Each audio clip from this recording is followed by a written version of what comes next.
guys, so ngayon po magluluto po tayo ng bibingka para sa merenda.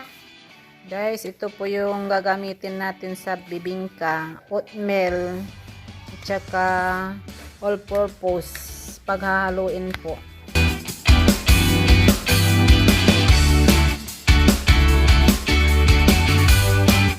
Yung oatmeal, 400 grams po yung nilagay namin. Tapos 1 cup na all-purpose flour.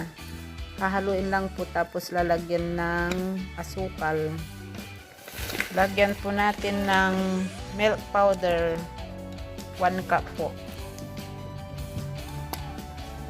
Saka brown sugar. Alaska po yung ginamit namin sa milk powder.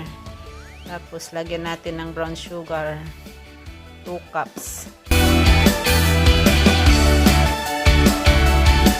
Halo-haluin lang po natin.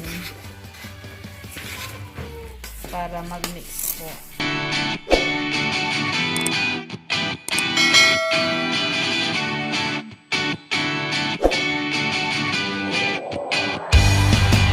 Lagyan po natin ng 2 tablespoon ng baking powder para umalsa po ng konti. Konti lang po ng baking.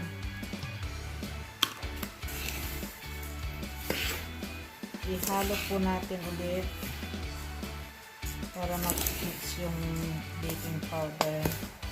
Lagyan po natin ng hot water.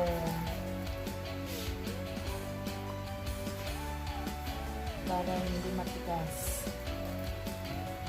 2 cups muna.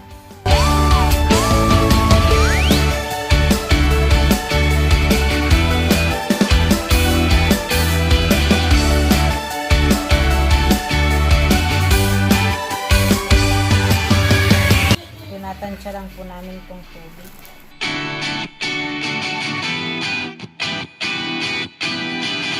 Ang paglulutuan po namin ito sa dahon ng saging. Sa kawali lang po iluluto.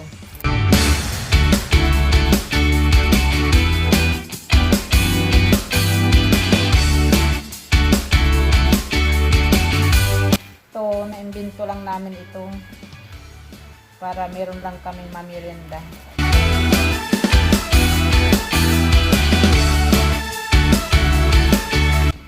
Konti pang hot water.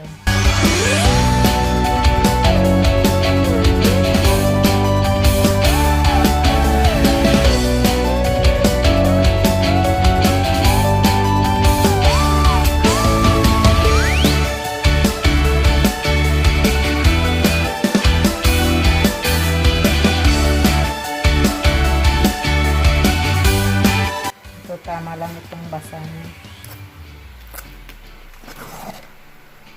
Okay na po ito.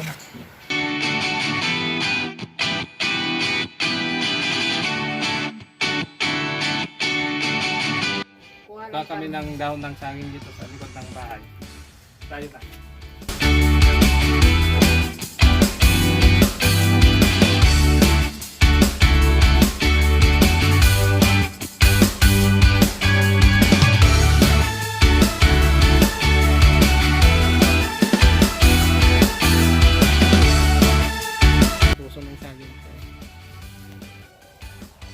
Doon sa may bunga.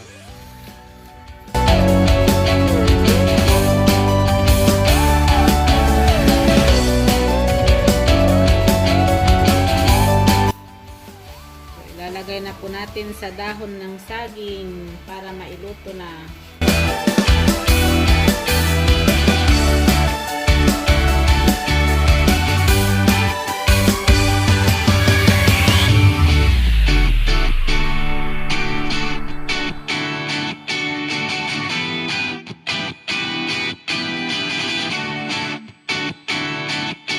Ilalagay na po natin dito sa kawali. Tapos takpan po natin. Sinindihan ko na kanina tong kalan para uminit na yung kawali. Lagyan na rin ulit natin tong isang dahon para naka-ready na pagluto na yon. Susunod na natin ito.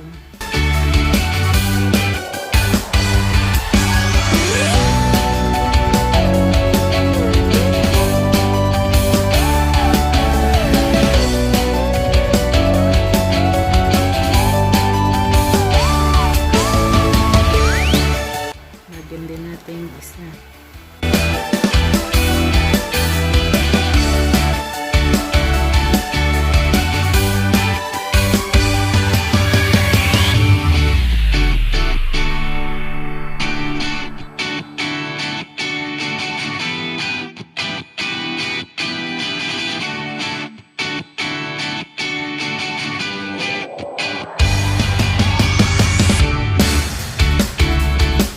Sunod natin pag naluto yung isa. So guys, ibabaliktad natin para maluto yung kabila. Kailangan yung apoy niya mahina lang para hindi siya masunog. Ayan Ayan, ganda. Takpan po ulit natin. So, luto na po ito. Pwede na. Sunod na natin yung isa. Lagay na ulit natin yung isang nilagyan natin. Takpan ulit natin. Balik ka rin na po natin para dun sa kabila maluluto din. Tingnan lang po. Ayun. Ayun. Takpan ulit natin. Hey guys, ngayon po kumakain po ako ng bawang na bawang. Guys, luto na po ulit ito. Lagay naman ulit natin yung isa. Lagay po ulit natin. Takpan ulit po natin. Pwede na natin ibaliktad ulit. Yan. Yan. Takpan para maluto. Yan. Luto na ulit.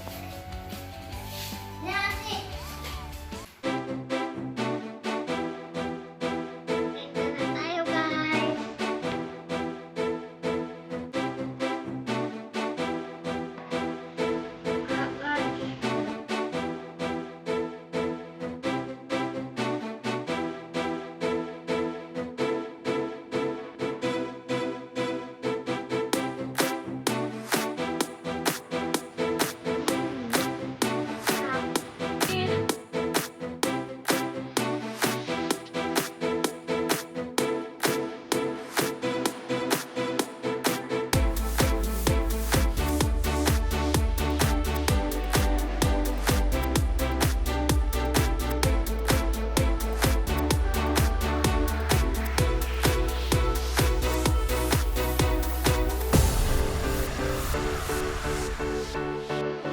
Tayo ng bibig. Merinda. Ngayon na po tayo. Oatmeal na bibig.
busog na.